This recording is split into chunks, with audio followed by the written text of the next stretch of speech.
La CEDEAO essaye en quelque sorte de promotionner les terroristes en insistant sur les effets de leur attaque. Au lieu, si elle était dans une dynamique positive, de saluer la qualité de la réaction des forces armées maliennes. C'est là que je vous dis que la CEDEAO se trahit. C'est une organisation qui promeut les terroristes. Le communiqué de la CEDEAO, là, c'est un communiqué pour promouvoir l'action terroriste. C'est un communiqué qui a pour but de valoriser l'action terroriste. Parce qu'ils insistent sur quoi? Ils disent qu'ils ont fait des victimes et de nombreux dégâts matériels. Quelles sont les preuves que la CEDEAO a? Quelles sont les preuves que la CEDEAO a de ces victimes et de ces nombreux dégâts matériels? Quelles sont ces preuves?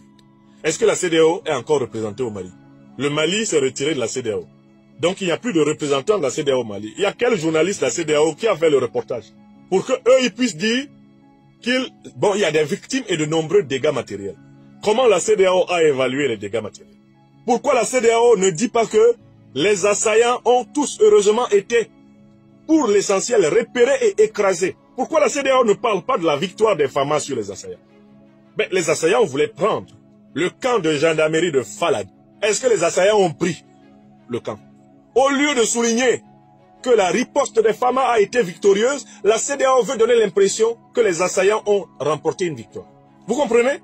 Le communiqué a pour but de faire ce que fait Nassim Ouassra, ce que fait Serge Daniel, promouvoir les actions terroristes. C'est ce qu'ils font dans ce communiqué. Sinon, s'ils étaient dans une logique de défense de l'Afrique, ils ne se permettraient pas d'accorder du poids aux organisations terroristes en leur prêtant le pouvoir d'avoir fait d'énormes victimes et de nombreux dégâts matériels. Comme si tout le Mali avait été détruit le 17 septembre. Et le paragraphe suivant, la trahison de la CEDEAO continue dans cette écriture de traître, de cynique, cette écriture diabolique. Elle tient à réaffirmer sa ferme condamnation de toute attaque terroriste qui menace la paix et la sécurité des populations de la région ouest africaine. Mais on pose la question à la CEDEAO. Est-ce que vous avez condamné l'OTAN? Parce que c'est l'OTAN qui a organisé la déstabilisation du Sahel. Mais pourquoi vous ne pouvez pas condamner l'OTAN? On ne peut pas condamner les attaques terroristes sans condamner l'alliance militaro-politique qui en est la parraine. Voilà, des gens font semblant de condamner les terroristes comme si les terroristes avaient poussé de terre comme des champignons.